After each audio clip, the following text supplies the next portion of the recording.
And for the next 2 hours, we'll be bringing you local coverage on this year's election. Here at the election desk, we'll bring you live updates on where the races stand throughout the night. We'll also be bringing you live analysis of key issues at play during this year's election. Be sure to follow along online at tstvnews.com and across our social media platforms for coverage tonight and continued coverage throughout the week. The elections we will be keeping an eye on include the Senate, House, the Austin mayoral race, and many more local races. For a full list, head to our website. The Electoral College currently sits at 99 electoral votes for Kamala Harris and Donald Trump at 120 electoral votes. TSTV News will continue to bring you updates throughout the night. Before the show, incumbent Lloyd Doggett was projected to win, according to the Associated Press, with 75.8% of the vote. This puts the House at 48 Democrats and 75 Republicans. It's a big issue here in Texas. We will also be bringing you updates from the Annette Strauss Institute for Civic Life's election night event throughout the evening. Throughout the evening, our reporters and guests will be talking about various races on the ballot, important issues this election cycle, and so much more. Nicole Vargas is on now with our analysts. Nicole? Good evening, I'm Nicole Vargas. As Hope mentioned, we'll be talking to our reporters and experts to bring you analysis of this year's election throughout the evening. Last week, TSTV News spoke to students about why they are voting this year. Anish Tiwari is live with us in the studio with more. Anish? Yeah, thanks, Nicole. Last week marked the early voting period, where students voted at the two on-campus voting locations, the University Union and the LBJ School of Public Affairs.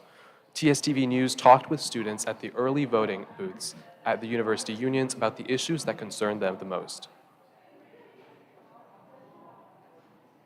I have a big emphasis on immigration because my parents are immigrants, so that's really important to me. Economy, because that's really important in general. Criminal reform, also really important for me too. LGBTQ issues, I think are really important to me. Environmental issues are also really important to me. Women's rights, definitely. Reproductive were like something that I really very much wanted to make a difference in. I'm voting just for that because here it's a big issue here in Texas. I think one of the biggest issues is bodily autonomy and the ability to have choice with your body, specifically for women.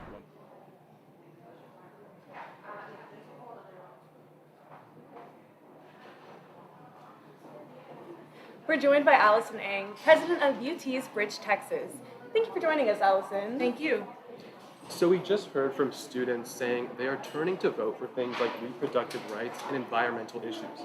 Based on your discussion events, what are issues students are most concerned about? Some other issues students are concerned about include the state of American democracy, corruption, along with just dissatisfaction with the two-party system. There's quite a bit of cynicism, unfortunately, about our political system. All right, and what valuable information could students receive from simply having a discussion about politics? Well, we do help keep students informed about the major issues that are being debated. We did host a debate watch party, and one student asked for clarification on what fracking was when it came up as an issue in the debate. They were able to learn about the process of fracking and why it was an issue in terms of its environmental impact and what it meant in terms as a criticism of Vice President Harris for quote-unquote flip-flopping on the issue. And why is it important that students specifically go to the polls? Well, this is a great time to become involved in political life, especially since at UT we are lucky to be fairly close to voting places and to have all these resources for getting active, and like the Annette Strauss Institute for Civic Engagement, like civic organizations such as Bridge, Texas, along with excellent faculty and staff that teach amazing courses about the history of our political system, about other political systems around the world, and about the issues prominent in politics today. All right, and lastly, aside from voting, how can students voice their concerns? Students could write letters to representatives, can speak with media, can also like make posts on social media. Just there are a myriad of ways to make one's voice heard. All right, thank you so much, Allison. TSTV News reporter Brooke is live in the studio with more on recent polling data on major races and what issues voters are paying attention to. Brooke? Thanks, Nicole. National polls show Trump maintaining a lead over Harris in Texas, according to a recent poll from the Texas Politics Project. Trump was 5 points ahead of Harris in Texas in their October poll. Meanwhile, the Senate race is expected to be one of the more competitive races. Incumbent Senator Ted Cruz is facing a challenge from Democrat Colin Allred. Recent polls show Cruz holding a lead but with shrinking margins. Also, per the Texas Politics Project, key issues voters are paying attention to this election cycle include border security, immigration, and political corruption. Key issues for Texans include the economy, immigration, and border security, and democracy. 18% of Texans list the economy as their top concern. Polling shows that voters are divided on which party they trust more to handle with the economy, with Republicans typically leading on this issue, but Democrats gaining support from voters worried about rising living costs. Immigration and border security are top issues for Texas voters this election, with many concerned about the impact on local resources and jobs. 16% of Texans list this as their top concern. There is generally strong support for stricter immigration policies. Abortion remains a crucial issue for many voters, particularly women and young voters in urban and suburban areas. 7% of Texans list this as their main concern. Democracy is also a top concern, with 7% of Texans listing this as their top concern. Voting rights, election integrity, and the influence of government policies on personal freedoms are central to Texans' concerns. Candidates' commitments to upholding democratic principles are important to gaining voter support in Texas. Economy and border security have been major issues this election cycle. How do you think these issues affected turnout, especially among young voters?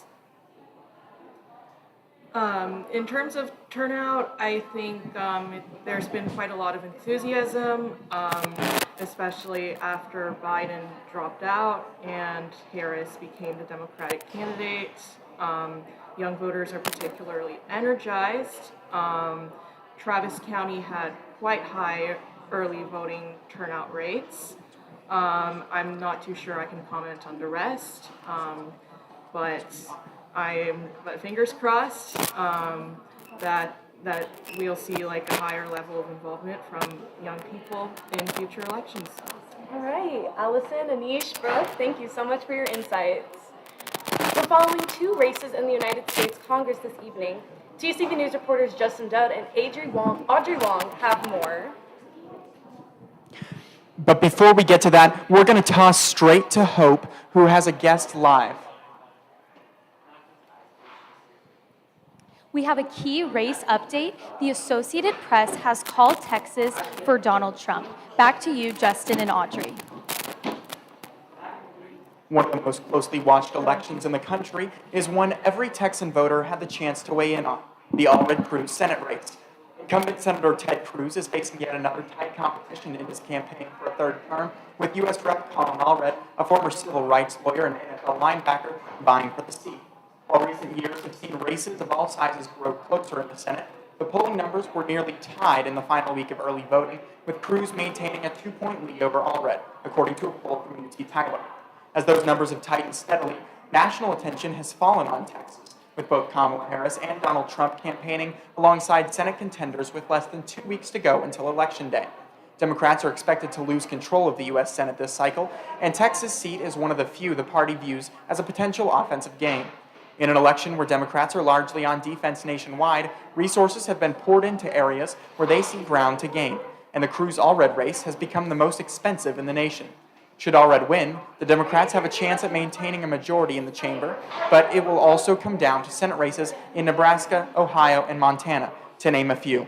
Just to give you a little bit of an update on where Cruz and Allred are currently sitting, Cruz is at 51.3%, while Allred is at 46.8%. That's with 56% of the vote in. In Nebraska, Osborne is up significantly, but we have a very small percentage, 29% roughly, of the vote in on that, so that has definite room to change. In Ohio, that difficult Senate race with Sherrod Brown has 46% reporting, and that is a dead tie. We are talking exactly the same. In West Virginia, Jim Justice picked up a seat. That was the first seat and only seat so far that Democrats have lost, but more are expected to come. In Montana and Arizona, votes are not yet in, but those are going to be key races. And right now, we're sitting at 35-46 with Republicans up. We're tracking this race very closely here in the studio, and you'll have the news as soon as it's available on TSTV News. Thank you so much, Justin. Also on the ballot tonight are the 435 House of Representatives seats. UT sits within Texas Congressional District 37, which encompasses most of Austin and is currently represented by Democrat Lloyd Doggett. Doggett is currently being challenged by Republican Jenny Garcia Shannon, who he defeated in a landslide victory back in 2022. Currently, 12 of Texas's U.S. House seats are held by Democrats and 25 are held by Republicans. One seat, a seat that used to be held by Democrats, became vacant this past July when District 18's Representative Sheila Jackson Lee passed away. She had represented the state's 18th congressional district since 1995. District 18 encompasses much of inner-city Houston and surrounding areas to the north of downtown. The Republican Party currently holds control of the House overall with 220 seats. Democrats hold 212 of these seats, and 3 are currently vacant. For reference, a 218-seat majority is needed to constitute a majority when there are no vacancies. However, all 435 seats on the House are on the ballot tonight across America, and nonpartisan organization 270 to Win predicts that Republicans and Democrats are dead even, neck and neck, estimating each party will have 207 seats, while 21 of those seats remain toss-ups. The fight for control of the House has been one of the most anticipated results of this election cycle, as the party that wins the majority of the seats will then elect the Speaker of the House to preside over the House, and is then able to exercise control over the agenda and the floor schedule. Up next, thousands of voters turned out to the polls right here on campus. We'll bring you more from the campus early voting locations, plus a conversation with student government representatives on student voter turnout.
Thirteen of the 48 club sports offered by the university now require students to submit proof of sex assigned at birth. I know deep down they would probably want to stay with the university. No way in hell anybody's going to tell my daughters what to do with their bodies. This state is one of the worst in child education. We can't take it anymore seeing those scenes. Going to Hillel on Friday night, all my family members kept texting me not to go. There's a huge housing crisis in Austin. Do you have a plan in place to address this issue?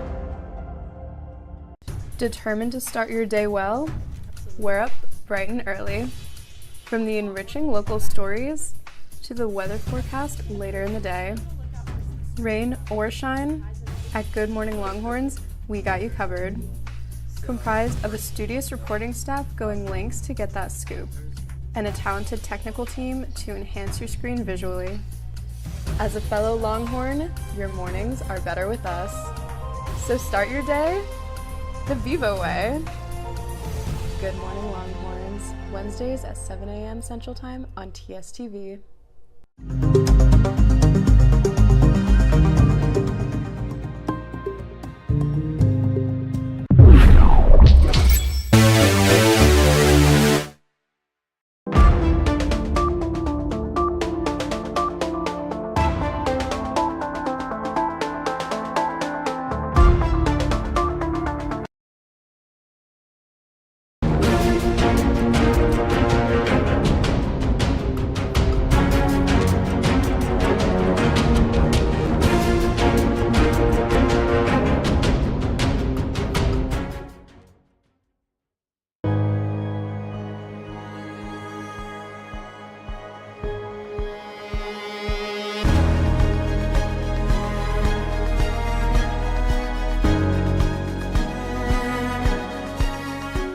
13 of the 48 club sports offered by the university now require students to submit proof of sex assigned at birth. I know deep down they would probably want to stay with the university. No way in hell anybody's going to tell my daughters what to do with their bodies. This state is one of the worst in child education. We can't take it anymore seeing those scenes. Going to Hillel on Friday night, all my family members kept texting me not to go. There's a huge housing crisis in Austin. Do you have a plan in place to address this issue?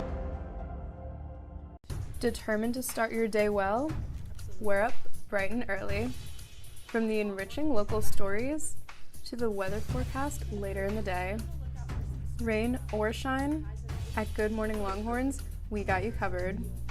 Comprised of a studious reporting staff going lengths to get that scoop, and a talented technical team to enhance your screen visually. As a fellow Longhorn, your mornings are better with us. So start your day the Vivo way. Good Morning Longhorns, Wednesdays at 7 a.m. Central Time on TSTV.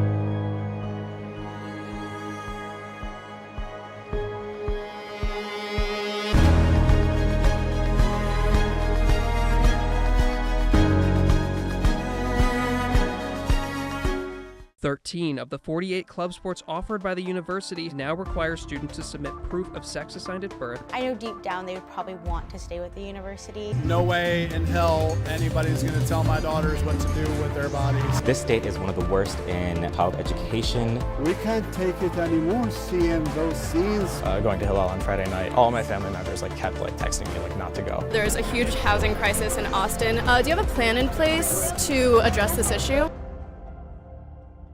Determined to start your day well? We're up bright and early. From the enriching local stories to the weather forecast later in the day. Rain. Welcome back to Election Night in Texas. I'm Hope Vanderberg bringing you key race updates. The Electoral College is currently standing at 99 for Kamala Harris and 177 for Donald Trump after his pickup in Texas. One of the biggest races, the Senate race in Texas, is currently too close to call. Republican incumbent Ted Cruz is at 51.6% of the vote, and Democratic challenger Colin Allred is at 46.5% of the vote. In Travis County, Austin incumbent Mayor Kirk Watson has a 20-point lead over the four challengers. Proposition A is currently at 64% for. Travis County District Attorney incumbent Jose Garza is currently 30 points ahead of Daniel Betts. UT had 2 polling places open on campus during early voting, and students braved long lines in order to cast their ballots. TSTV News reporter Justin Dowd is live in the studio with more. Justin? During the first week of early voting, I had the chance to talk to students voting early right here on campus. Students talked about their experiences voting in a year that saw record turnout. Here at the Texas Union, first-time voters are facing long lines as early voting kicks off across the state. Students say that while lines can be intimidating, they're committed to casting their ballot, and that's exactly what they've done. In the first 5 days of early voting, about 20% of registered voters in Travis County cast their ballots. More than 6,000 people have already voted on the UT campus, the majority of which cast their vote at the Texas Union. For some, the consistent lines have been daunting, but they cast their vote regardless. Honestly, the line is kind of intimidating, but I think I was only waiting in there for maybe 10, 20 minutes. All the voting assistants are very nice. They'll help you if you got questions, but the process is pretty smooth. This election is the Union's first time being utilized as a polling location. Previously, the Flawn Academic Center housed UT's main polling center, but it was relocated due to planned construction, according to the university. In addition to the Union, the LBJ School of Public Affairs is also available for voters. As students brave long lines ahead of Election Day, They told us why they feel it's worth the wait. Honestly, I just think it's important because we all live in a government and we're all going to be affected by it, so it's just important to vote, exercise your civic duty and stuff. There's a lot of important things that are at stake, especially right now, during the presidential election. So that was my main motivation. I want my voice to be heard. County hosts 42 polling locations, while Election Day saw 176. So as per usual, we're expecting high turnout from today. Live in the studio, Justin Dow, TSTV News. Early voting for the 2024 presidential election in Texas launched with a strong showing on Monday, October 21st, as more than 881,000 residents cast their votes in person across the state. According to data from Texas Secretary of State's office, these voters represent nearly 5% of registered voters. This percentage significantly surpasses the turnout from the first day of in-person early voting during the 2020 presidential election, as only 775,000 Texans voted, accounting for 4.4% of registered voters in Texas. 46,000 voters in Travis County cast their ballots on the first day of early voting. That's around 5% of registered voters. Travis County broke turnout record that first day. Overall, the increase in in-person voting on the first day outpaced the explosive growth of the state's population. The number of registered voters in Texas has grown more than 10% since 2020. Nearly 9 million mail-in and early in-person votes were cast during the early voting time frame. This consisted of 37% of registered Democrats and 50% of registered Republicans. Lines have been out the door throughout the day today at the Texas Union polling location. University Democrats shuttled voters to other polling locations with shorter lines earlier today. There's been a lot of activity around the Union, with different campus organizations and even candidates making their case for just encouraging people to vote. Joining us now is Molly Higging from the Student Government's Hook the Vote agency. Thank you for joining us, Molly. Thank you for having me. I'm happy to be here. Of course, it's great to have you. We've had 2 polling sites on campus, the LBJ School, and this year the Texas Union replaced the Vaughn Academic Center. How do you think these locations affect student voter turnout, and is this enough? I think the Union is really crucial because it's just so central to campus that everybody can get there, everybody knows where it is. I think the LBJ School is a really helpful backup, alternative option to have, but it definitely is a bit more off the beaten path, so you get the benefit of a shorter line, but if you're not engaged in the LBJ School specifically, or a government major, you probably aren't as aware of where it is, and so you're probably less likely to seek it out. But the Union, I think, is really crucial. Right. Should polling stations be implemented in all universities, and why or why not? Oh, no, definitely. I think this generation, this age demographic specifically, we are so invested, and I think we're so excited about the possibility of being able to vote. I know for myself and a lot of other students, this is the first presidential election I've gotten voted in, and so I think, having a polling station right there, right accessible, is so crucial because your time is valuable, right? And so having to you don't have a car, you can't get access to a more public polling location, having somewhere on campus, that's how you get the youth vote. And you want youth turnout, come to the youth voters, essentially. Yes. All right. What roles do campus organizations play in ensuring students exercise their right to vote? There's a lot of voter registration organizations on campus. So I'm involved with Hook the Vote, which is through student government, therefore we're nonpartisan, but there's a bunch of other voter registration organizations as well who are just as invested and who are making sure that we just get as many people as possible. And so I think just the publicity, seeing so many groups tabling on Speedway is really, really crucial. Just seeing these people care and I care as well, here's an easy way for me to get involved. Yes, it's truly amazing. And what has student government done to ensure students exercise this right? We've organized a few different events. We have Voterpalooza, which is we didn't plan that, we participated under Texas Votes and some other voter registration organizations.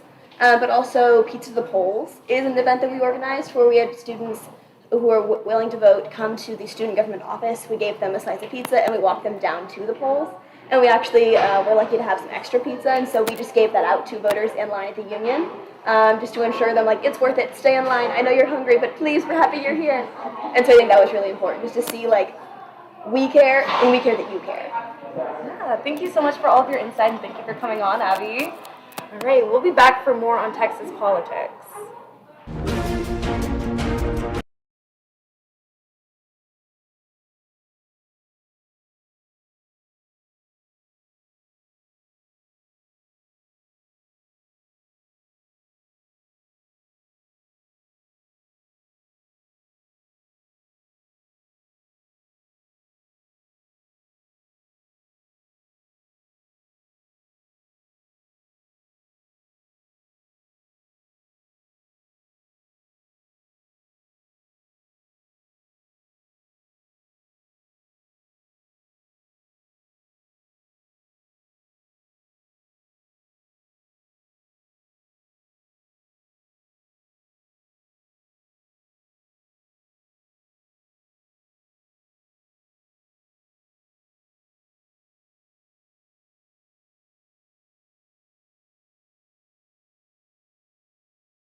Awesome meeting.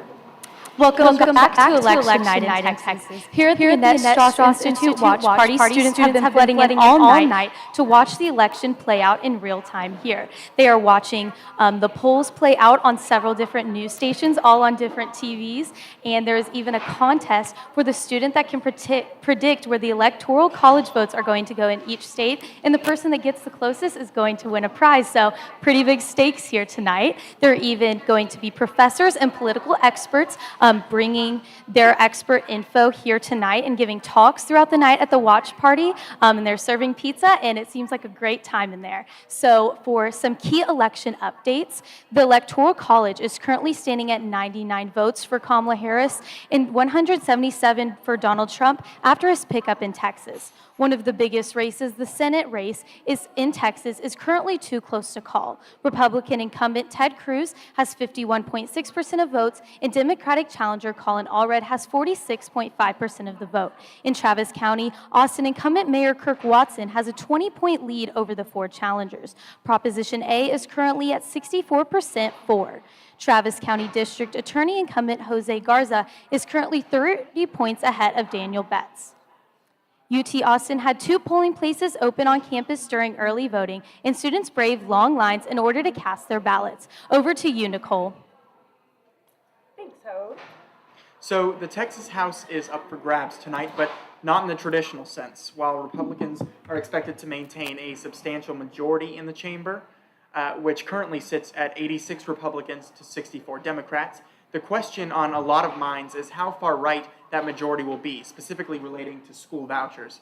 The voucher movement, which allows parents to reallocate school funding toward private education for their kids, failed in repeated special sessions last year as a bipartisan coalition banded together to prevent its success, which was advocated for strongly by Governor Greg Abbott. Abbott threatened to retaliate against Republicans that voted against the statewide implementation of voucher alternatives, and after the movement failed, he kept that promise, dumping funding into those Republicans' more extreme opponents in primary elections last March. Now, of the 150 Texas House seats on the ballot across the state, 77 of the Republican choices have approved of vouchers publicly or actively voted for them last session, according to the Texas Tribune. That's a majority of the chamber, meaning if Republicans win those 77 seats, the vast majority of which are in solidly red areas, Abbott's voucher movement would succeed as planned this legislative session. To respond, Democrats have mounted an offense this cycle, attempting to flip formerly Republican-held seats in vulnerable districts. Some races to watch close to home, north of Austin, Rep. Caroline Davila is facing a challenger. In Dallas, Richardson Rep. Angie Button and University Park Rep. Morgan Mayer are both targets, while in the Denton County suburbs of Dallas, Rep. Ben Bumgarner is being challenged. In San Antonio, Dems are trying to help Laurel Swift overcome Republican Mark LaHood, and Rep. John Lujan is being challenged by Christian Carranza. Finally, in the Rio Grande Valley, Jonathan Gracia is in a tough race against Rep. Janie Lopez. While there's potential for Democrats in a number of those races, they're not without struggles of their own. Rep. Mihaela Plisa is defending her Dallas suburb seat in an otherwise red district against Steve Kennard. In Uvalde, a Democratic seat is being vacated after decades, forcing Republican Mayor Don McLaughlin Jr. against Cecilia Castellano. Both seats are not looked at favorably for defending Democrats. These races will not only decide the state of school voucher proposals in Texas, but also who will end up as Speaker of the House. Current Speaker Dade Phelan or far-right Representative David Cook. Phelan has worked on occasion with Democrats and opposed school vouchers, drawing Abbott's attention and opposition. Cook has threatened to bar Democrats from committee leadership should he be chosen as Speaker. TSTV News is watching all of these and more, and we'll have a breakdown of the results on tstvnews.com. Thank you, Justin. What role does this election and its victors play in forming the agenda of next year's legislative session? Well, the Speaker assigns membership for House committees and also assigns each committee a chair and a vice chair. These committees consider and amend legislation, and without a committee's cooperation, bills can very easily die in committee. So by assigning committee leadership and membership, the Speaker has the ability to weight preferences on certain issues and limit successes on others. We saw that a lot in the previous session. The committee membership or leadership of a given representative also influences their power at the Capitol in general. So the Speaker has a large level of influence over the legislative body comparatively. Another interesting aspect of Texas' election this year has been the tight polls in the race for Senate. As polling numbers have tightened in the Cruz all-red race, as you were just told about, comparisons have been drawn to Cruz's last election campaign in 2018 against Beto O'Rourke. That race was one of the closest in a statewide race in decades, with Cruz winning by only 2.6 percentage points overall, and this cycle's race is expected to be just as close, if not closer. As a result, some are wondering if Texas is as Republican as it's often reported nationally, or if the state's political demographics are shifting. While it's true that urban areas in Texas are growing exponentially, with 4 of the 10 largest cities in the U.S. by population lying in the Lone Star State, suburbs that have shifted blue in past elections are beginning to return to an increasingly red voting population. Republicans have also had surprising success with communities Democrats once relied on, negating some of the success that they've seen as cities have grown themselves. So while polls are narrowing, no statewide election has been won by Democrats since 1994. That's not to say it's out of the question. The state is closer than it's been to electing a Democrat in decades, but we'll just have to wait and see. Thank you for sharing your insight into Texas politics, Justin. TSTV News reporter Abby is back with us in the studio to talk about another statewide race. Abby? Thanks, Nicole. The Texas Railroad Commission, also known as the RRC, is a state agency that plays a crucial role in regulating the oil and gas industry in Texas, as well as overseeing aspects of the state's energy resources, including pipelines and mining. There are 3 positions within the commission, 2 commissioner positions, and 1 chairman position that is chosen by the commissioners. There are 4 candidates on the ballot to be Texas' next railroad commissioner, as well as 1 write-in candidate. Christy Craddock, Catherine Colbert, Hawk Dunlap, and Eddie Espinoza are all running. Richard McKibben is running as a write-in candidate. Now, let's get to know more about these candidates. Christy Craddock is running for the re-election to the Texas Railroad Commission. Craddock's campaign combines a strong defense of traditional energy policies with an acknowledgement of the need for sustainable practices in the face of evolving environmental challenges. Catherine Colbert's campaign seeks to position her as a candidate who prioritizes environmental sustainability, community health, and accountability within the Texas Railroad Commission. Hawk Dunlap's campaign positions him as a pro-business candidate who values the traditional energy industries while also recognizing the importance of responsible environmental practices. Eddie Espinoza's campaign seeks to present him as a progressive candidate focused on environmental stewardship, community involvement, and accountability. Richard McKibben's campaign is characterized by commitment to responsible energy, regulation, environmental protection, community involvement, and safety. With a total of 9 justices on the Texas Supreme Court dealing with civil matters, 3 justices are running for the re-election with opposition. In place 2, Justice Jimmy Blacklock is facing a challenge from Deshaun Johns. Blacklock worked under the Abbott at the Office of Attorney General and the Governor's Office. Deshaun Jones is a Harris County judge and a former U.S. Army veteran. In place 4, Justice John Devine is facing Christine Weems. Devine has said church-state separation is a myth and fought to display the 10 Commandments inside his courtroom when he was a district judge. Christine Weems is a Harris County district judge running against Devine due to anti-abortion concerns. For place 6, the Justice Jane Bland is facing a challenge from Bonnie Goldstein. Bland has served on the court since 2019 and chairs the Judicial Commission on Mental Health. Bonnie Goldstein was elected to the 5th District Court of Appeals and is the former presiding judge over the 44th Judicial District Court in Dallas. All justices seeking re-elections are conservative, while their oppositions are affiliated with the Democratic Party. For context, an appointed judge has to run again once the term of the position they assumed is over, but they almost always win. This past Supreme Court has enforced laws restricting abortion rights, and most recently, the court ruled that the state could enforce a 1925 abortion ban following the overturning of Roe v. Wade. The court has also ruled in favor of Senate bill and restricting abortion access after the detection of fetal activity. Abortion rights is a key issue and amongst voters, making this election a contended one for both parties. When we come back, some big names visited Texas in the home stretch of the campaign. Plus, we talked to the student representatives about issues students have been paying attention to this election cycle.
going for Stein from the Muslim American. Welcome back to Population. Election Night in Texas. It's still 48%. I'm here with an attendee of the Annette Strauss Institute for Civic Life Election Watch Party. What's your name? At least in My name is polling Kenobi standards. Krebs. And what brought you here to the event another thing tonight? to keep in mind is that I really enjoy a the lot of the community people that are voting for Stein otherwise would not have voted at all. Yeah, I understand. Or we're Democrats. Yeah, that's that awesome. Anything that interesting because happened of at the issue event of so far guns that or has caught your whatever, mind? taking their vote away and just not voting for anyone. So I don't think it's necessarily taking votes away from Democrats more so than the Democrats. Thank you so much, Kenobi. I appreciate it. The Electoral College is currently standing at 99 votes for Kamala Harris and 188 for Donald Trump, with the Associated Press calling Missouri. Another set of polls close in less than 20 minutes. We will update you as they come in. The current makeup for the United States Senate is now 36 Democrats and 46 Republicans. The United States House of Representatives stands at 71 Democrats and 100 Republicans. The Texas House of Representatives is at 21 Republicans and Democrats at 36, with 93 seats up for grabs. The Texas Senate is currently at 12 Republicans and 9 Democrats, with 10 seats left up for grabs. Incumbent Austin Mayor is leading by 32 points, with over 51% of the vote. In the Texas Supreme Court, place 2, 4, and 6 have not been called. However, all incumbent Republicans are leading at this time. With polls showing the race for Texas Senate seat narrowing in the weeks leading up to the election, some big names in both the Democratic and Republican parties came to Texas to plead their case. Our Ariba Barmel is live in the studio with more. For presidential candidates to sitting vice presidents and representatives, Texas has been no stranger to campaign events with some big names in politics this past couple of months. While we may not know yet the effects of these visits, some students in attendance were glad they came.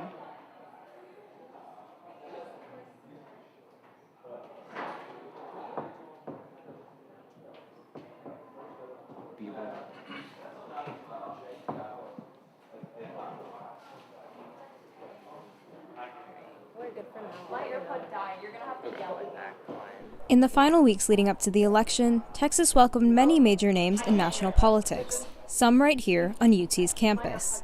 Vermont Senator Bernie Sanders and New York Congresswoman Alexandria Ocasio-Cortez stopped by the Hogg Memorial Auditorium on October 1st with a message for young voters. Vote Kamala Harris for president and Colin Allred for Senate. I think it's just really fun being in a group or being in a room full of people that are just like-minded, and so when I said it was very empowering, it was I think everyone was so hyped and everyone was so passionate about everything that everyone was saying, and so that was really fun to be a part of that. Second Gentleman Doug Emhoff also swung by San Antonio in late September with a similar message. Vice President Harris and Congressman and Democratic Senate candidate Colin Allred stopped by Houston to make their own cases to Texas voters in late October.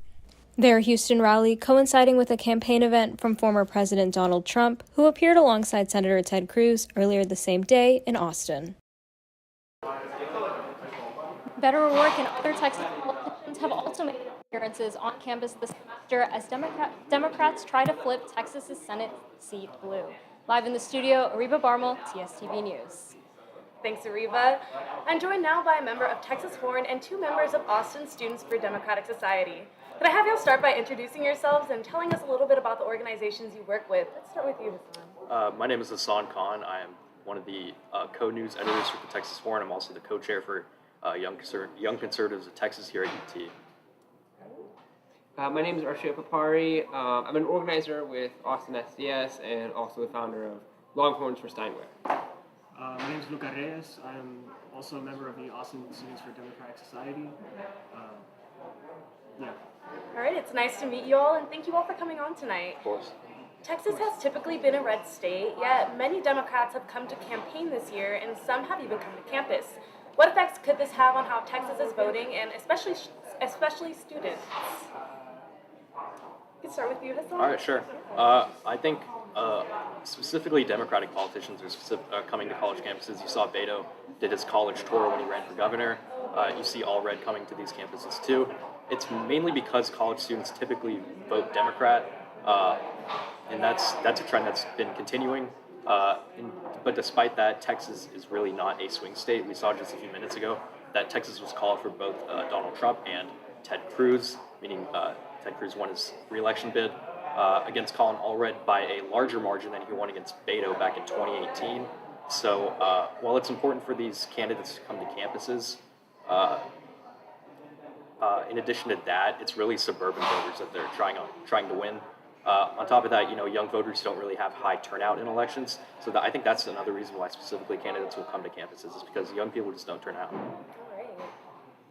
Yeah, I think definitely copying off of those sentiments. I think these appearances are very useful for developing a sense of civic engagement and trying to develop that consistent voter turnout, consistent engagement of students in politics and in how our society is developed. However, as Hassan said, unfortunately a few minutes ago, Texas was called for both of the main races for Cruz and for Trump. And as we've seen compared to 2020, actually the Democratic Party was performing worse in Texas in these last couple of days than they did previously. So I think it doesn't really come down to the amount of appearances or sort of like celebrity endorsements and things like that, but more so really focusing on the ground game, really focusing on organizing and having a strong, powerful platform to be able to build off of and change hearts and minds. Right, and we talked a little bit about student voter turnout. Why should politicians be campaigning on university campuses specifically, and what sort of message does this send to students? I can talk a little bit about it. So, if I recall correctly, statistically, as my friend Shakan over here mentioned, younger voters don't really have as high of a turnout rate, compared to their older counterparts in the older generations, and so it is very important to bolster the turnout for younger citizens to make sure that they do have their voices heard, because it is a very common sentiment amongst young voters that their voice doesn't really matter. However, it can be a self-fulfilling prophecy in a way. If we don't focus on increasing the voter turnout of younger citizens, then we're just going to see this cycle repeated over and over again, which is why personally I think it is, one of the big reasons why politicians like Beto try to come here on college campuses and try to campaign. Yeah, exactly. And based on what you all have seen this election cycle, what are some of the most important issues to students? And what barriers may students have been facing as they vote in this election? I can talk about this a little bit. So at the Texas Horn, we actually did a student poll. If you go to the texashorn.com, you can see the full results. We polled 312 students, and we found out that the most important issue that won the plurality of the votes was actually abortion rights. So about 20 to 25% of students here, their number one issue going into this election was abortion. Another significant portion was the economy. Like, students are really feeling the rent crisis, especially here on West Campus. Or over on West Campus, things are much more expensive today than they were 4 years ago or 5 years ago, and but it's really hurting students' bottom line. We all have to pay rent, we all have to pay tuition at the end of the day. So it's James Carville back in 1992 when he was running the Bill Clinton campaign said, whenever you're voting, it's the economy, stupid. Like everyone feels their pocketbook becoming less money in it or more money in it. So it's really the economy, abortion. We also found a lot of voters here on UT campus actually say democracy is one of their top issues. They feel that the right to vote is under attack and these kinds of things. And in that sense, a lot of students feel that there are barriers to vote. You can see the lines at the Union that are pretty long. But at the same time, the counter argument is that I went to vote at the LBJ school, and there's probably 2 people in front of me, right? So there's arguments on both sides whether this is a voter suppression state or whether it isn't, but I really don't think it is, and a lot of students will say it is.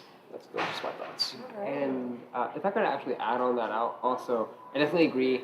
Bodily autonomy and things such as the economy, which we've seen a decline in those rights, and especially on the point of democracy as well. I think that can be twofold with both voting rights. We've seen, specifically in Texas, a lot of our lawmakers are taking an attack on that in the last few years. But I think specifically with what we've seen throughout this past year as well, and touching on the protests that we witnessed this past spring in 2024 on the issue of the genocide happening in Gaza is another point that folks are really keeping in mind while voting. And I know something that me and my friends and several students I've spoken to throughout the last couple of weeks as I've been both canvassing and poll greeting with folks has been the issue of what do we do with our foreign policy and how can students make an impact on that. I think that's somewhere that students are a little bit confounded on and not really understanding what the best solution is to that to make sure that we have ethical and moral foreign policy stances going forward. But I think all of that really does sum up a lot of the issues that students are facing both domestically and in terms of a broader sense around the world. It's pretty great insight about student voting. Finally, I want to know, how can students hold elected officials accountable, and why is it important to stay up to date with politics even after the election? Well, to answer the second point, obviously we prioritize election day, right? It's a very important day, but I think it's unfortunate that a lot of citizens tend to just stop it right there. They believe that their only like active civic duty is to vote those 4 years, when in reality there is a lot more that they can do, right? And this starts with keeping up with current events. With keeping up, especially on the local stage, right? Unfortunately, there's a subset of voters that just tune in every 4 years, and if we let this keep happening, it's just going to be a continuous cycle of disappointed voters, disillusioned with the system that we have now. So that's all I have on the second point. If one of you two would like to. Sure, I can add on to that. I agree with you 100%. I think it was Alexander Hamilton who wrote that a democracy can only work when the citizenry is well informed. And I feel like a lot of people, especially, will only tune into political issues October and November every 4 years. Before that, they don't care. They don't care what's going on in their country, their city, their town, or even in the world more broadly. It seems that could be a growing trend, and especially you see the rise of misinformation, disinformation, especially on social media. People nowadays are getting their news from Instagram and Facebook, and it's pretty stupid. But it's important for students to be well informed so that when they cast their vote, they know who they're casting their vote for, and more importantly, what policies they're casting their vote for. Is this vote going to hurt their pocketbook? Is it going to give them more public transportation, for example? Is it going to increase renewable energy? These kinds of things. So it's extremely important for students to understand who they're voting for, and more importantly, what they are actually voting for, because every single vote will matter. Yeah, all right. Thank y'all so much for all of your valuable insight. And when we come back, we'll be diving into the race for the White House.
election night in Texas. I'm Mariva Barmel, and I will be here at the election desk for the next hour as we continue to bring you updates on the results as they roll in. The current makeup of the United States Senate is now 36 So where's Democrats this go? and Is this just all 47 dorms or The United States House of Is Representatives this streaming stands at or 82 is this- Democrats Oh, and yeah, it's YouTube. 118 Oh, it's YouTube. Sure. The Texas House of Representatives is currently at 21 Republicans and Democrats 36, with 93 seats up for grabs. The Texas Senate is currently at 12 Republicans and 9 Democrats, with 10 seats up for grabs. And here in Austin, incumbent Mayor Kirk Watson is still leading by 32 points with over 51% of the vote, but the race has yet to be called. In the Texas Supreme Court, place 2, 4, and 6 have not been called. However, all incumbent Republicans are leading in those races. Austin ISD Prop A is still at 59% for and 41 against. With polls recently closing in the states of Montana, Nevada, I know it's Utah, for sure and Utah, swing we may states see and some shakeups why the in vice electoral presidency college. matters. TSTV News producer Joseph Sweeney is now with our panel as we dive into the race at the top of the ticket, the race for the White House. Joseph? All right, I'm about to go. Thank you, Ariba. I'm Joseph Sweeney, and I will be with our reporters and guests here in the studio for the rest of the night as we continue to bring you expert analysis on this year's election. As we zoom out to talk the presidency, TSTV News' Audrey Wong is live with us in the studio to talk about the swing states that could decide this year's election. Audrey?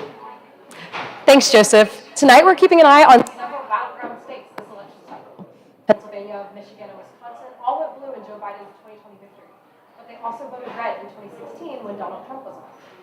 Before 2016, Pennsylvania and Michigan's electoral college votes had gone to the Democrats since 1992. Wisconsin had voted blue since 1988. Whether or not they will flip red this year and reestablish their state's history of voting blue remains to be seen. Meanwhile, Arizona and Georgia's votes also went to Biden in 2020. Unlike Pennsylvania, Michigan, and Wisconsin, though, the Grand Canyon State and the Peach State have historically voted red. 2020 marked just the second time Arizona voted blue in the presidential election since 1952. The only other time since the was when Bill Clinton won the presidency in 1996. Similarly, Georgia's electoral college votes have gone to the GOP every presidential election from 1992 through 2016. Polling averages from Sunday, published by 538, suggest Trump has a slight lead in both of these states, but the margins by which he is ahead are no more than 2.5 percentage points. North Carolina has also voted red every 4 years except 1980, except for 2008, when the state's votes went to Obama, who won the presidency over John McCain that year. Republicans are also keeping a close eye on Nevada, where Democrats have dominated federal elections the past 16 years. Nevada has voted blue in every presidential election since 2008, and a Nevada Senate seat has not been won by a Republican since 2012. The polls in each of these swing states have been too close to predict a winner as of early voting numbers.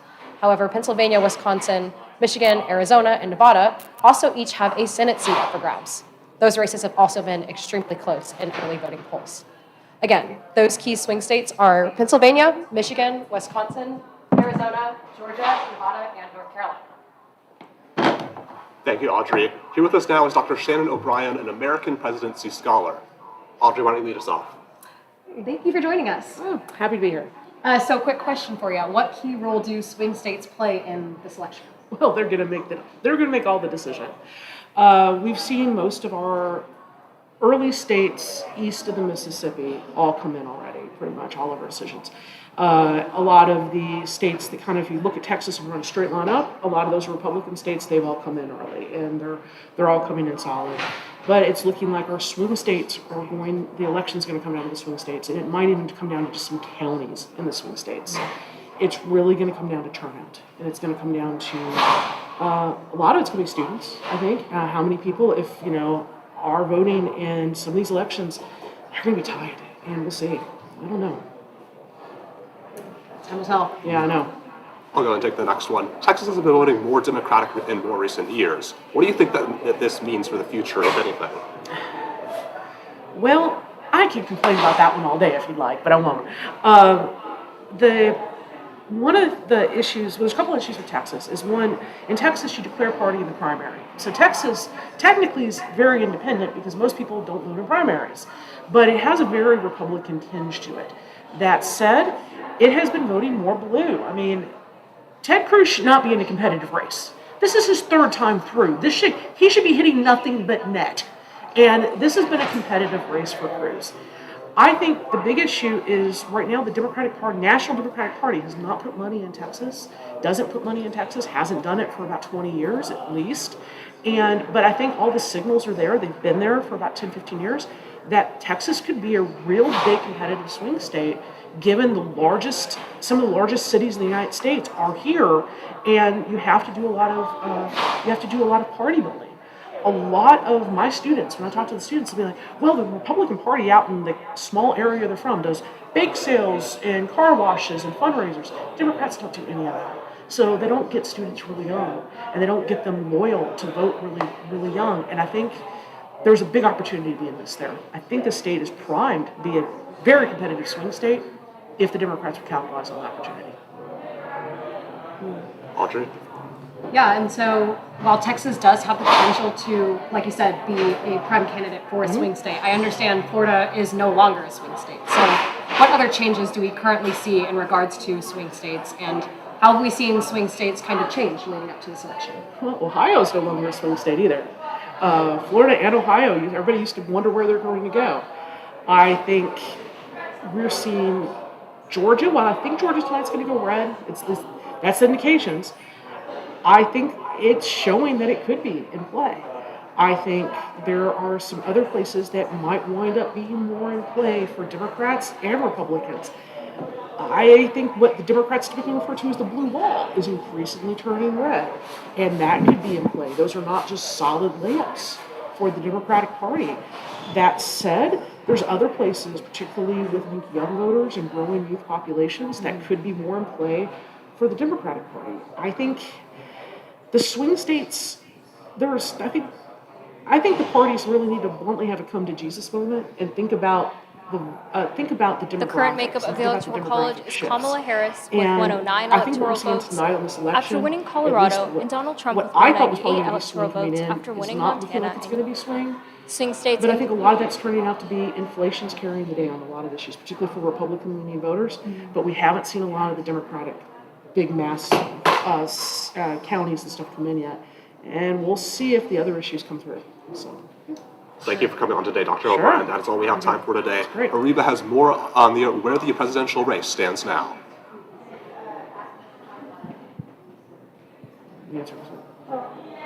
The current makeup of the Electoral College is Kamala Harris with 109 electoral votes after winning Colorado, and Donald Trump with 198 after winning Montana and Utah. Swing states including North Carolina, Pennsylvania, and Michigan, where polls closed hours ago, are still too close to call. When we come back, we'll talk to misinformation and media experts about how these things are affecting this year's election.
Joseph is with a panel of experts now to talk about how misinformation in media affects politics and elections. Joseph? Here with us now to talk about media and misinformation in politics are Professors Joe Cutworth, Tom Johnson, and Ashwin Rajadisinan. Thank you all for joining us this evening. So I have some questions here for the entire panel and some designed specifically for each of y'all. First question today, how have candidates, not necessarily just the presidential ones, embraced misinformation as part of their rhetoric, or have we seen them push back against it? Go ahead. Sure, yeah. I think one way that we are seeing misinformation come out is not as much through traditional media, but through like interviews with influencers, social media influencers. Right now, it's like a pretty big deal where they get hours and hours to talk to people, reach a wide audience, but without any fact checking that goes on in traditional media. So I think that's what we're doing. Right. And honestly, clearly it's still the traditional way that Trump has been talking about about the election fraud for several weeks. Rarely do the media push back, or if they push back, it is kind of they show him, then they say something. Rarely do they ever push back when he's talking. And so that which really concerned me. So as I said, That being said, bomb threats that were made in Springfield, Ohio were attributed to Trump repeating false claims of people, quote unquote, eating the dogs in the city. So that being said, what real world impact have we seen misinformation take this election cycle? You know, when I heard that statement about people eating dogs, yeah, it was profoundly sad to me. I didn't think it was funny. And I thought, if indeed you believe that there are people so hungry and desperate in your community that they are eating cats, then you feed those people. You don't attack them. And so when I watched that discussion around that complete hyperbole and ridiculousness, it made me very, very sad in the reflection of how we deal with human beings in this debate and how actual human beings become casualties. Because, like I said, what all of us were taught theologically, I believe, and socially, is that you help people who are desperate. You don't make them into buffoonery or attack them. And so I think that was a real interesting moment, how that was normalized as just something funny when it's not funny, or it wasn't funny to me. Any thoughts here? I think it shows how misinformation works in the sense that the story came out, it was proven false.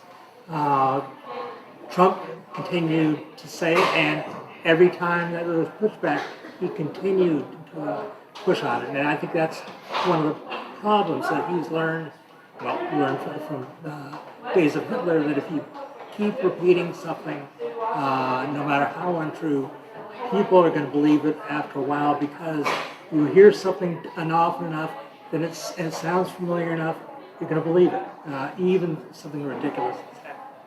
Yeah, to kind of add to that, I think part of the fact-checking process also feeds into the popularity of the claim. Like, claiming that this particular thing is false also popularizes that notion, right? Like this statement has been told by by Trump, and so you will have more exposure, more eyeballs on that false statement, and so that there'll be some amount of people who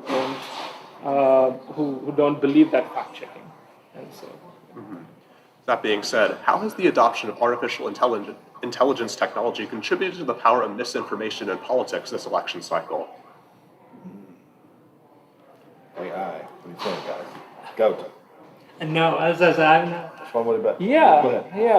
I mean, we've seen it work out in different ways. Some of it is relatively kind of benign. So you see it being used in like funny memes, right? So even though the video is clearly fake, you can see Trump and Elon Musk dancing, and that's fair game. That's funny, whatnot. But the more problematic cases are cases where like there are robocalls, for example, by like using President Biden's voice, saying people not to vote in the primary, for example. So those sort of very kind of obvious cases do come up, and the problem is it's hard for anyone right now to decipher whether something is actually true or false, because even if there is a scandal that comes out, people can just say that, oh, this was actually AI created, this was not real.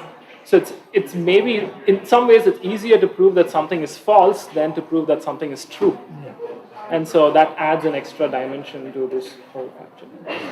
AI is, I think where we are with AI is everyone's trying to figure out how to fly a plane that's already taken off, right? So it really, how I see it, it functions like 1,000 extra sets of eyes and 1,000 extra sets of hands. And it can speed up the production and the distribution and assimilation in a way that it's kind of like when a piece of paper, like you lose it and it starts blowing down the street. You've got to catch it very fast, and if you don't, you just look ridiculous trying. It just keeps on and on and on. So I think people are still trying to figure out how to use it and what, if any, ethics and regulations need to be commonly accepted, and I still think we don't know that yet. Awesome. And so, how do you think that voters can be prepared to combat and understand the difference between real information and misinformation in that case? Well, I think that currently, at least, we're doing a much better job than we were in 2016, for example. People know what misinformation is, disinformation is, and right now you have platforms at least labeling something as being misinformation or not, whereas in 2016 they were not really doing anything meaningful, and so naturally the media has gotten better at fact checking, and so yeah, these are kind of the common ways that I see people kind of manage it. Before there was digital technology, there were social networks. We've lived in social networks, I think, since we've lived in caves. We make friends, we create communities, and generally we do that with people that we share values with of some type or another. So we've always had these social networks. And what happens is we embrace people that share our values. When values come in that challenge that, when reality comes in, we have cognitive dissonance. And we have to either decide whether to go, la, la, la, la, la, la, I don't want to believe that the world is happening contrary to the way I see it, or take a deep breath and say, new information, I need to check this out, how do I recalibrate my views? And I think that it's up to people. I moved a piece that came across the other day about Coach Sarkisian's a former wife being pregnant with triplets.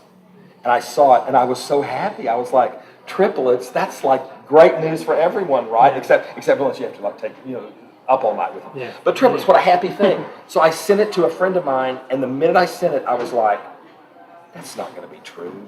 And I realized I had done exactly the same thing that I talk about in my classes, the way people do this. And certainly it's not true. And so then I went to the website that it was from and found that they were having the same story there about the Georgia coach and his wife being pregnant with triplets, right?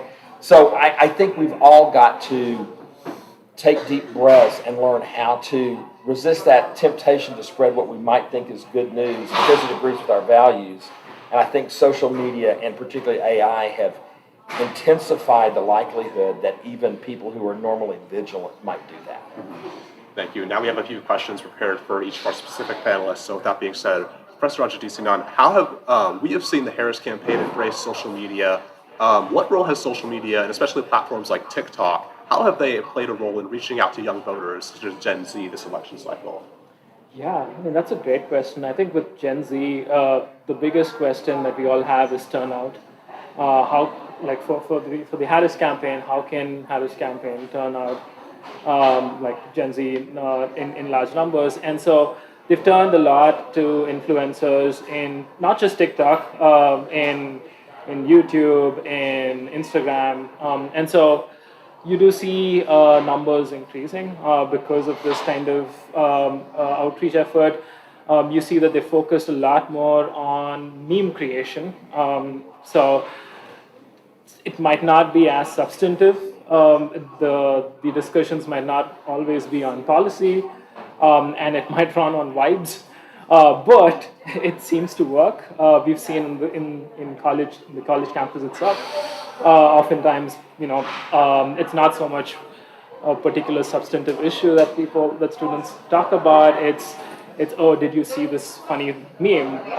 The whole Kamala his brat thing was really caught on. I had to figure out what it meant to teach in class, but you can see that that has kind of energized a bit of the Gen Z folks, but it remains to be seen how it actually translates to the ballot box. We have seen both Vice President Kamala Harris and former President Donald Trump make appearances on podcasts recently. So what does this say about the future of campaign media appearances and interviews? Yeah, I think, again, like as I mentioned earlier, so I feel like these kinds of alternate discussion spaces, like these interviews, podcasts, outside of mainstream media, give like pretty much a blank slate for the candidates to engage at their own pace, the issues that they care about without any kind of fact checking. And it goes to generally a friendly audience as well. And so there's little kind of criticism or scrutiny of the actual content that's being spoken, but you get a sense for who the person is in some ways, even though we know that's still that it's not like a genuine, authentic self anyways, because we always have a front stage and a backstage when it comes to presenting yourself to them. Mm-hmm. Any more thoughts to share here today? Well, I would just add, I did an experiment in a class of mine that has about 150 students the other day, and it was I just wanted to check into something. And I said to the class, how many of you watch television? How many hands do you think went up at your age group? Not many. 0. Yeah. Then I said, how many of you watch YouTube? Every hand in the room went up. Every single one of them. And I still think that what we know about the way people communicate, consult, look at the problems, I think people in some generations are still really haven't grasped that fully, right?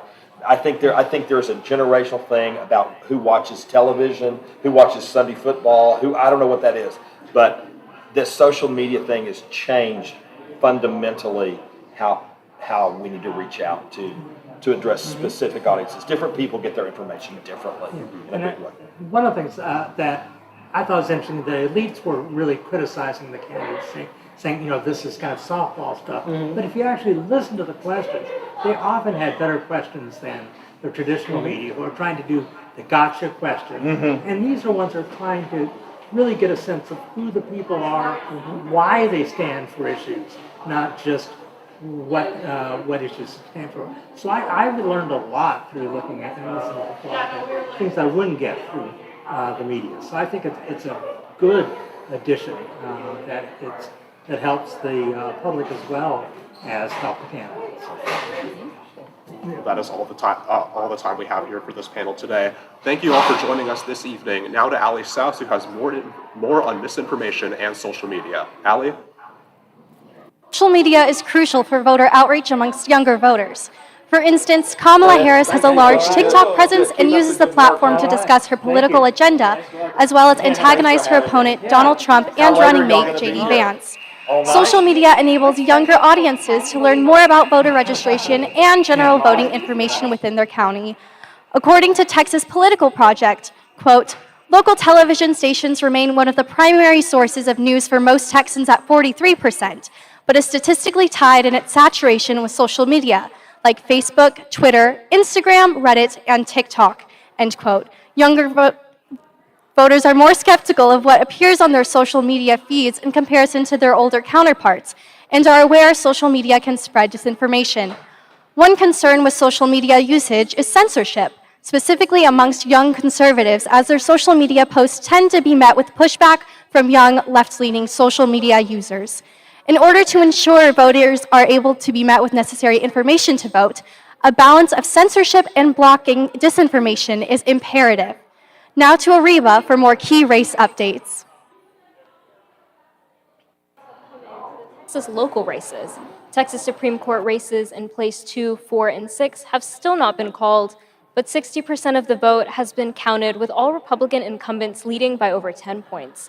The current makeup of the Electoral College is Kamala Harris with 112 electoral votes after winning the District of Columbia, and Donald Trump with 198 electoral votes. No swing states have been called as yet. Jose Garza is still leading by over 30 points for the Travis County District Attorney. For Texas Railroad Commissioner, the race is not called, but Republican incumbent is winning by 55% of the vote, with 63% of the votes haven't been counted. When we come back, we'll dive into some of the local races here in Texas and talk about the last couple of weeks of the presidential and Senate campaigns.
Welcome back to Election Night in Texas. I'm here with three guests who just came from the Annette Strauss Institute watch party. Can you all tell us your names? Yeah, of course. My name's Priyanka Bhutani. I'm Mariana Delgadillo. My name is Benjamin Henricks. Awesome. So what brought you guys to this event tonight? I think for me, it's really just making sure that you're involved in legislation and politics. That's really important. We live in a world today where bipartisan legislation is of utmost importance, and I think this event is really what brings the student body together, whether it's if you're on one side or the other side. At the end of the day, coming together as students is what we're here for, and I think that's kind of why I came. So kind of like echoing what Priyanka said, I mean, being a woman, being Hispanic, being an immigrant, like a lot of things are at stake. So just making sure like I'm well informed and I'm involved. Yeah, well, I thought the election was tomorrow, but some of my friends had signed up for this, and they said that it would be a great opportunity to watch the election and just, have a good time. And so I think it's really good to watch this in company with other people so you can experience everyone's emotions. So, yeah. How's the event been so far? Has there been anything exciting going on? Yeah, I think it's been great. Honestly, like I didn't expect to see the speakers that we did. I actually interned at Capitol Hill last semester when I went to like a different school in Washington D.C. And so just like honestly being able to see like representatives in the state house up close and just like talking about what like their predictions of the election has been amazing. Same, like there's so many speakers I didn't really expect. Like I thought there was just going to be a live stream and like pizza, but there's been a lot of professors talking, and it really makes me interested in like taking their classes. Yeah, I just really love how bipartisan it is, and then also the fact that we got to talk to the guy who actually like brought this whole communication school from the ground up. And also there's a guy who looks a lot like Jeb Bush, which is like a little confusing but really cool. Awesome. Well, thank you guys for talking to us today. Really appreciate it. Thank you. Yeah. Have a good day. You too. Well, we have TSTV's Brooke and McKenna live in the studio with more on the local races on your ballot today. Texas had seats on the ballot in both the Court of Criminal Appeals and the Court of Appeals this year. In both courts, judges serve 6-year terms and influence Texas law by interpreting judicial decisions. The Court of Appeals are intermediate appellate courts that hear both criminal and civil appeals from lower courts.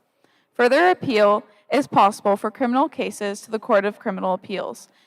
There are 14 districts of courts of appeals across Texas, and the Court of Criminal Appeals is Texas' highest court for criminal matters.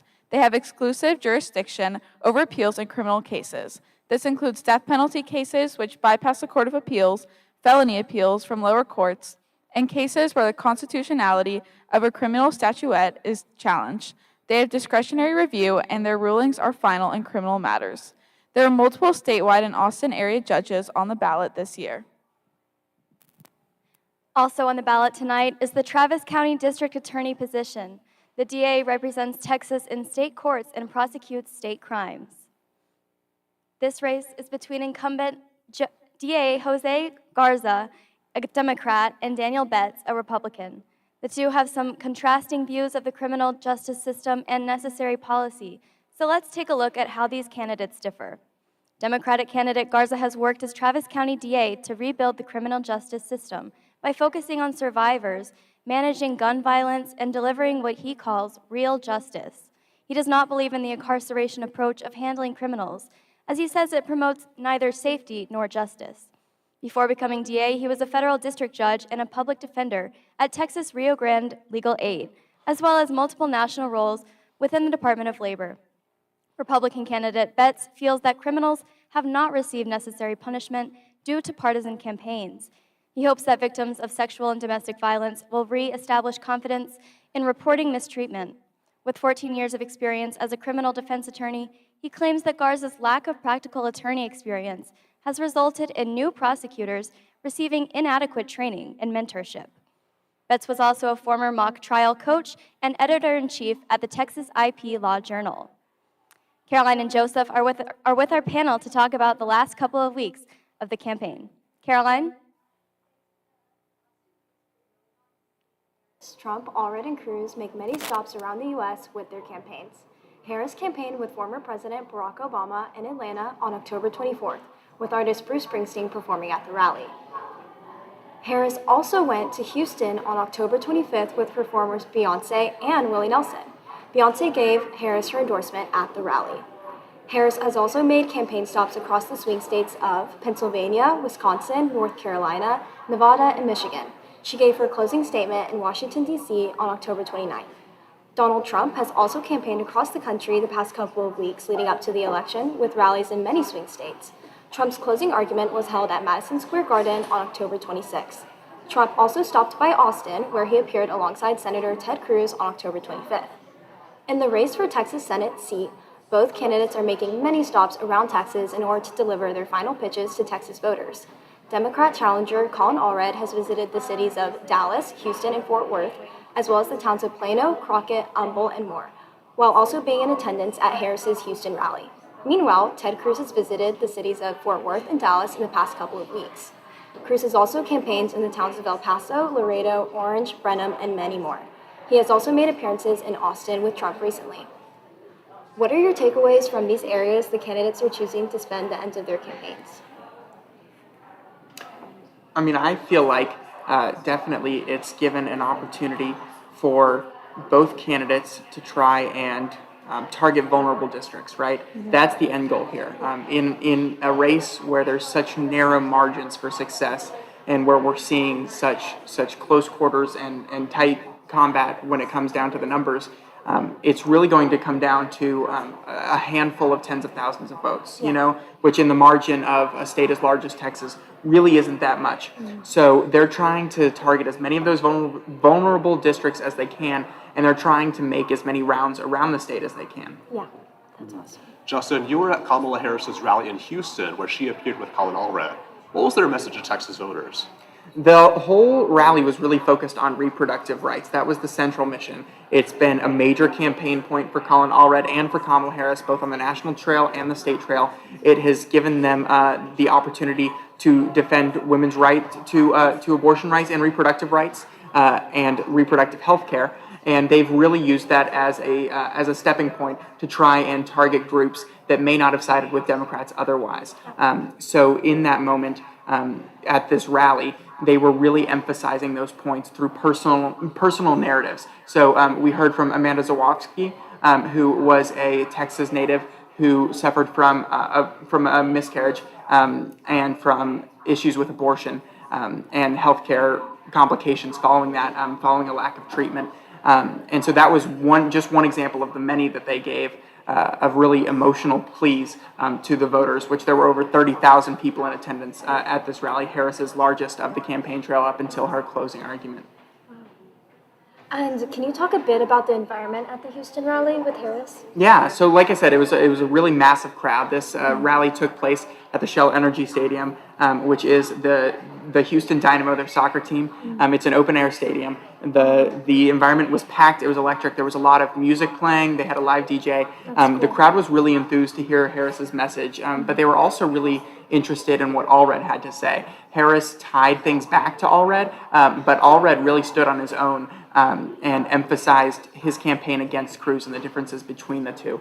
So overall, I'll say that the crowd, while a few hecklers were escorted from the audience by police, the crowd overwhelmingly was in massive support of Harris and was really excited in a way that I don't know that we've seen Democrats in Texas in a long time.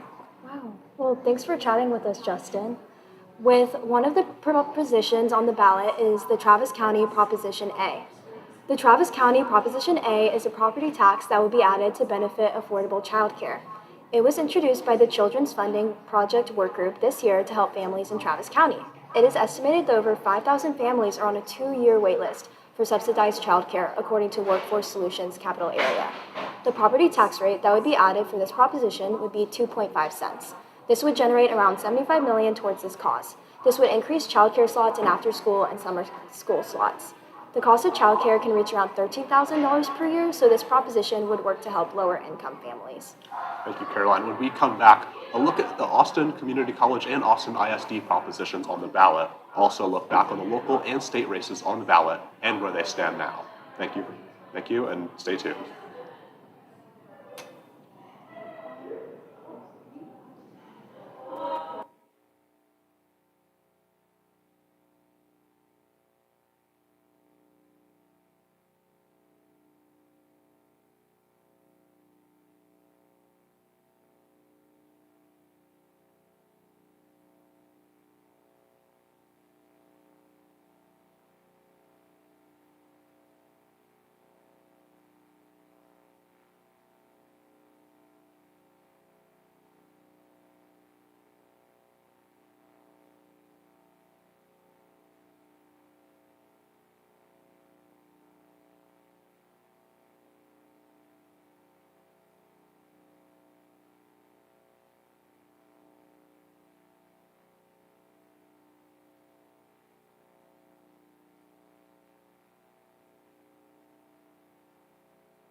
Welcome back to Election Night in Texas. I'm here with the director of the Annette Strauss Institute, Mark Strama. How are you doing this evening? I'm doing great. Awesome. Can you talk to me a little bit about the event that's going on? We have 300 students who have participated, many of whom have come to our Strauss events before. We have a monthly pizza and politics event. We had 350 RSVPs tonight. We have filled up the second floor auditorium on DMC, and we have an overflow room downstairs with students who just wanted to be together and watch the returns and eat pizza. And what's the environment been like in the room? It's been really fun. We've had a series of guests come through and address the crowd. We had former Texas House Speaker Dennis Bonnen. We've had a number of professors, including Dr. Rod Hart, who founded the Annette Strauss Institute, Professor Jen Sarver, Professor Joe Cutbirth, and County Judge Andy Brown and State Representative Eddie Lucio III. So, in addition to a lot of the time we've had the TV on with the volume cranked up so everybody could hear the results coming in, but a lot of the time we've had local people talking to the students about local politics. And how late are y'all planning to be here tonight? We kind of said we would stay until the picture gets clearer. That's pretty vague. I think probably around midnight, everybody's going to be tired and want to go home. I'm not sure the picture will be clearer by midnight, but by midnight, I expect we can all kind of go home, go to bed, and find out what happened in the morning. Awesome. Well, thank you so much for coming on, and maybe I'll pop over there once we're done here. We'd love for you to. Awesome. Thank you. Well, TSTV News' Lauren Peck and Audrey Itz have more on the Austin ISD and ACC races on the ballot. Audrey? Thank you so much, Ariba. This term, education is on the ballot as well. Austin College is looking to fill 3 seats on their board of trustees. The board oversees 70,000 students across ACC's 11 campuses with the aim of establishing policies that govern educational programs and provide high-level leadership to ensure the college meets the needs of the community. Following the trend of other Austin electoral positions, affordability is a top issue. Here are some of the candidates. Cole Wilson and Sherry Taylor are fighting for place 7, as Barbara Mink, a founding member of the ACC district and the current chair of the board, is retiring after 24 years. For Wilson, this race is personal. He attended ACC himself and later into UT Austin. According to the Austin Chronicle, his top priority is lowering housing costs for students, as well as continuing ACC's success in resisting tuition increases. While Taylor has little online presence, she is also running on the ballot for the Precinct 5 judge of the Travis County Justice of the Peace, and according to recent polls, she is currently leading. For place 9, incumbent Julie Ann Nitsch is running for re-election against ACC's former Chief Information Officer, Joseph Sefton. Nitsch feels close to the affordability issue, as she was homeless when she attended ACC in her early 20s. During her time on the board, the minimum wage increased from $10 to $23, childcare vouchers doubled, and the board secured Capital Metro passes for students. Her opponent, Sefton, prides himself on not being a politician, saying his officer position brought him insight on student and faculty needs for updated technology and cybersecurity measures, which he plans to prioritize. And according to polls, Nitsch is currently in the lead. Here's Audrey with Austin ISD polls. Thank you. Other education-related races on the ballot include those in Austin ISD. Proposition A is a tax rate election put forward by Austin ISD to approve additional funding for teacher salary and our local schools. The tax rate would increase by 0.091 cents. If approved, average home value in Austin would see a monthly increase of $34 in Austin ISD property taxes. This would raise about $41 million in funds for the schools in the district annually. Nearly $18 million will be dedicated to increased pay for most teachers and staff. Just over $3 million will be spent on additional support for campuses, such as coaching and mental health services. $20 million will be used to offset current costs to reduce their deficit. Public schools in Texas receive most of their state funding through attendance, which is set at $6,160 per student and has not been raised since 2019. Locally, Round Rock ISD, Leander ISD, Pflugerville, Lockhart, Lake Travis, and Eanes ISD have passed tax rate elections in the past 6 years to help provide additional funds to the district. The race for District 8 at-large seat on the Austin ISD School Board is a crowded one, with 6 candidates running to replace trustee Noelita Lugo, who will not be running again after her 4-year term. This seat is one of 2 seats on the 9-person board that represents the entire district. Issues these candidates will have to address are the $119 million budget and the distribution of special needs services after an improvement order from the Texas Education Agency. Joseph is with our panel to look back on the local races we have been watching throughout the evening. Joseph? As we near the end of our time this evening, we wanted to circle back to some of the most important races and issues right here in Austin and in Texas. So that being said, panel, what are the Texas races that you guys are watching as we close out the night? Yeah, Joseph, we're paying close attention to that U.S. Senate race between Colin Allred and Ted Cruz, which has narrowed in recent weeks. While Cruz is still expected to win, the numbers are the most up in the air they've been this cycle, and anything could happen. Currently, Cruz sits at 53.8% and Allred at 44.2%, but that's only with 73% of the vote, and the race has not yet been called. Also, a statewide office, the railroad commissioner in Texas, is something that we've been paying very close attention to. You guys heard a little bit about that tonight, but oil and gas is one of the most powerful industries that Texas has and is one of the most powerful industries in the country. So the railroad commissioner of Texas, which oversees those, is an extremely powerful position. That being said, as of the latest poll data that we have, Christy Craddock, the incumbent Republican, is up 56%. I will say that's with only 68% of the vote in, but it's a pretty heavy lead.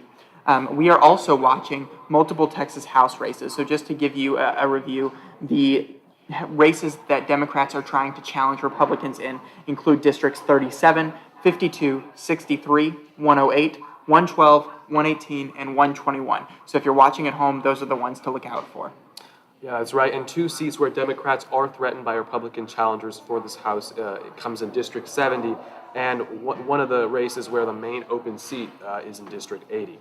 And we're also watching these races to determine who's likeliest to become the Speaker of the Texas House as well.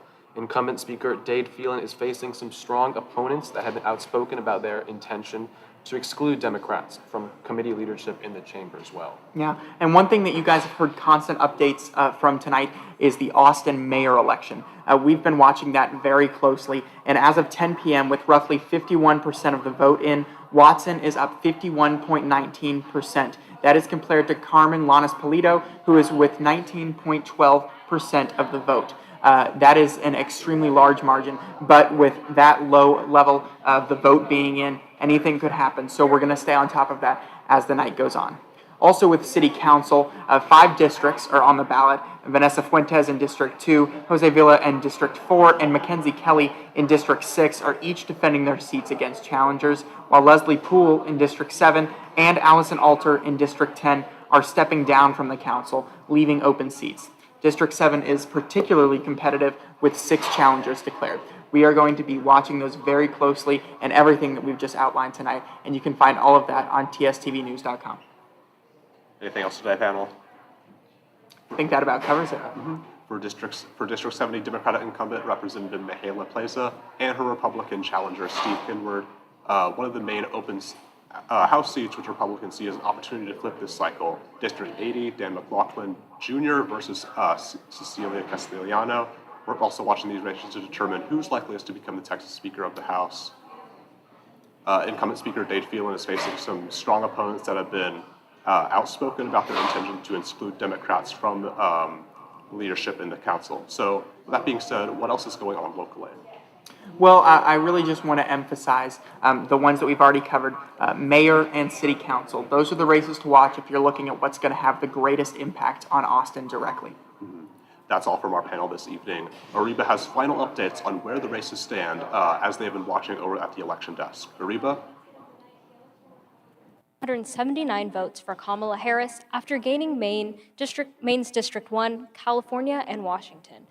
Donald Trump is at 214 votes after the Associated Press called Kansas, Iowa, and Idaho. No candidate has reached the necessary 270 votes needed to win, however. The West Coast will be closing their polls soon. For the Texas Senate race, Colin Allred is trailing by almost 10% against Republican incumbent Ted Cruz. The current makeup of the House is at 111 Democrats and 161 Republicans. The Senate is currently at 39 Democrats and 48 Republicans. For the Austin mayoral race, Kirk Watson is still at 51%, leading his 4 competitors. And thank you for joining us this evening. That's all we have for you tonight here at Election Night in Texas. Be sure to tune in on our website, tstvnews.com, and follow along on social media. For Election Night in Texas, I've been Ariba Barmel. I'm Hope Vanderberg. Take care of yourself this election season. And from all of us at TSTV News, have a good night.